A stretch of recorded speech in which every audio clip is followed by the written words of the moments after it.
This is one of my favourite ex-Muslim testimonies.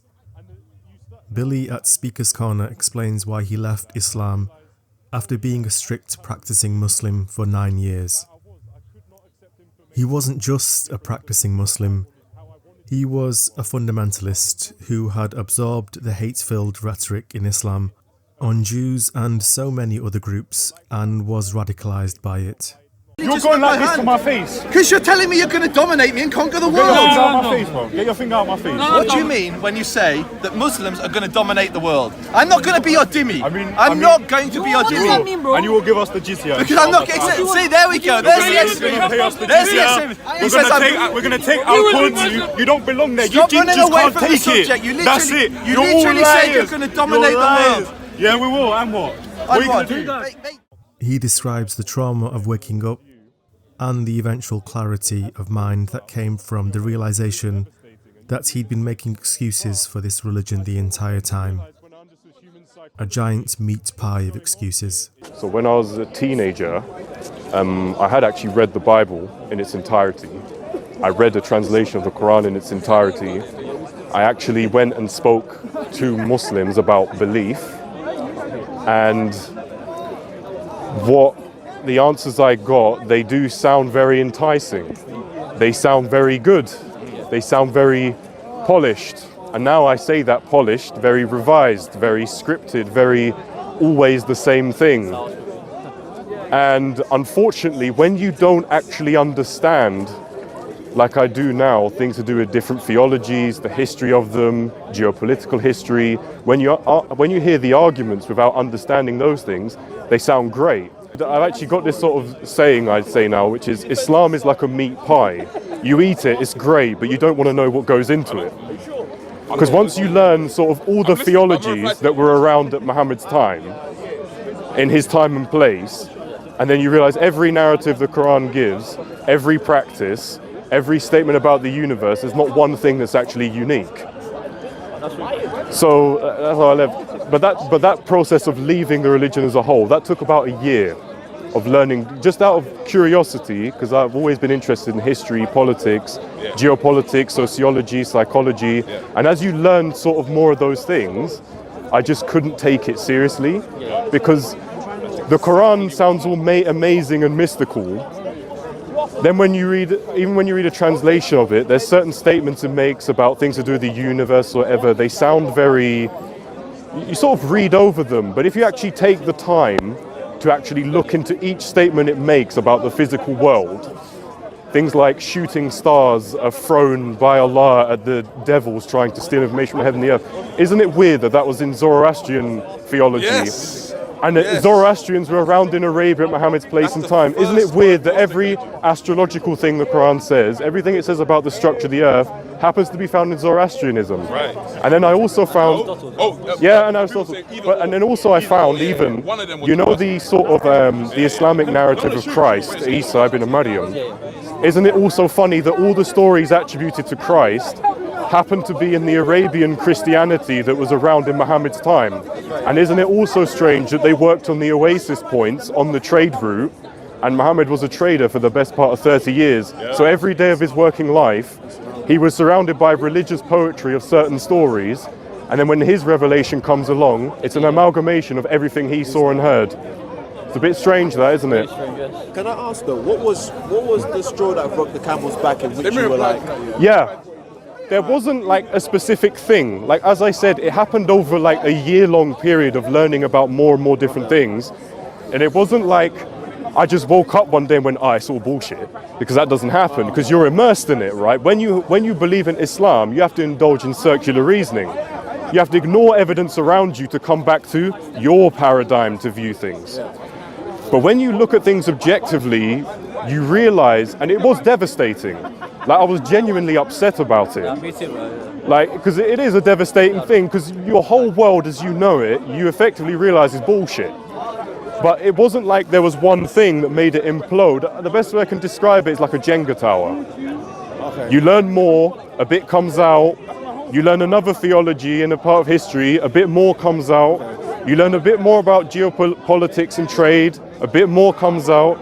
You learn a bit more about psychology and how humans have behaved and evolved over the many millennia. Another piece comes out, and then eventually it comes to a point where I'm trying to defend the deen of Islam. I'm actually trying to defend it with the Dawah arguments you hear here. And then I realized these are scientifically a load of nonsense. Historically, they're a load of nonsense. So what was the reaction of your peers when you left Islam? I've had a few threats. Yeah, even here in this park. You've had threats? Yeah, in this park, like in December, was when I was last here, there was a discussion about politics, nothing to do with religion, and someone recognized me and asked, "Are you still a Muslim? Are you still a Muslim?" And I said, "Why do you care?" And he got more aggressive and more insistent. I said, "No, I think it's a load of nonsensical plagiarized shite." And then it went to, "Oh yeah, watch when you get outside. There's going to be consequences for what you say." Oh, right, the religion of peace, right? And that's when I said, "Oh yes, very peaceful, very civilized. If you can't deal with people speaking, don't come to Speaker's Corner." I used to have some serious issues. Like I could not accept information different to how I wanted to perceive the world. I was indulging in circular reasoning and wishful thinking to make it appear true in my mind. So like when I was learning more things about why it's not reliable and not correct, as I said to you, as it builds up in your head, it is devastating, and you even said, but I sort of then realized when I understood human psychology, what's going on here is the heavy amount of wishful thinking and circular reasoning. So in the sense that you can have mounds of evidence against your belief, but they don't need to accept it because it goes back in a circle to their paradigm of viewing things. And it took me a while to realize I was doing the same. And I felt like a bit of a dickhead and a bit of an idiot when I realized it. And like I said, this happened over a year-long period. And when I realized it, I did feel like a twat. But then I thought in the broader context of human history, I'm not the first person to do it, and I'm certainly not the last. It's within our nature to fall for these things and do these things. So any final messages to anyone that's considering becoming a Muslim, that is a religion of peace, and tolerance, or what would you like to say? All I would say about that is what I said earlier. It's like a meat pie. You eat it, it's great, but you don't want to know what goes into it. What I would say is, don't listen to what they tell you. Read all the theologies in Arabia before the Quran was revealed, and then read what the Quran says about things to do with the universe, and you'll start to ask, an all-knowing God has released a book about everything, and it just happens to have all the information from all the theology surround the person who apparently received the revelation. It's very strange that it's like, didn't he know anything else? The human species is around 200,000 years old, and the all-knowing God only knows recycled stories and scientifically false nonsense from a 4,000-year period, all in civilizations that happen to be along the same trade route. And that's another thing, talking of trade routes, what was Mecca as a city? It wasn't a city, was it? It was a settlement set up to reach the trade route. It's like I was saying earlier about the narrative of Jesus in the Quran. Isn't it funny that the Arabian Christians had the story of Jesus turning the clay bird into a real bird? And isn't it funny they worked on the oasis points on the trade route, and for the best part of 30 years, Muhammad was a trader. So every day of his working life, he come across Arabian Christians reciting these stories, and his revelation happens to be a copy and paste of the exact same stories. And this is like most of the stuff about the universe, the stars, like one of my favorite ones, this is one of my favorite, who needs physics when you got this? Their shooting stars are thrown at devils who are trying to steal information from between the heavens and the earth. And the sky is the ceiling, and the night sky, it's nothing to do with the sun and the moon. Oh no. It's because a veil is cast over the earth. Now these high level ideas, very intellectual, very scientific, are also found in Zoroastrian mythology and theology.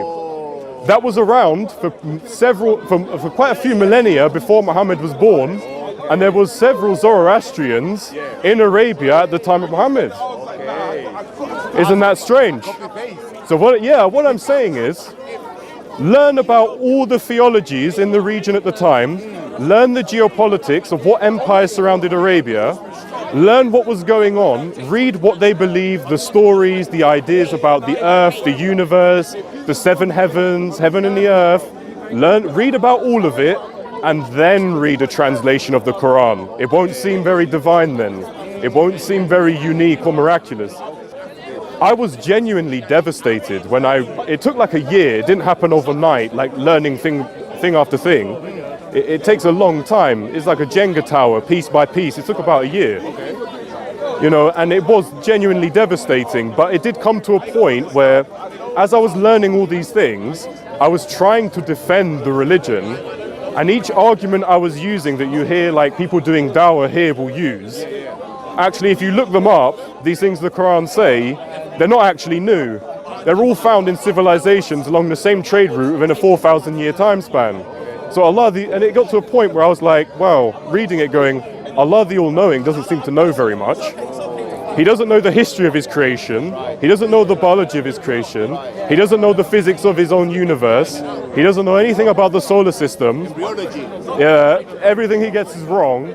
Like, I've seen a joke on the internet, and it's it's offensive, but it's kind of true. It's like, Islam spread by the sword, death by internet.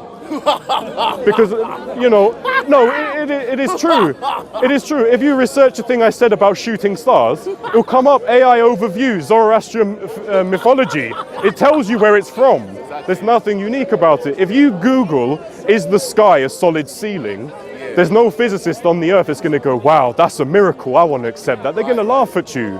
So essentially you're saying that Muslims that don't have an excuse to do their own research on Islam and because you want it to be true. Like I was saying, when I realized it took over a year and I was genuinely devastated, like it was hella depressing.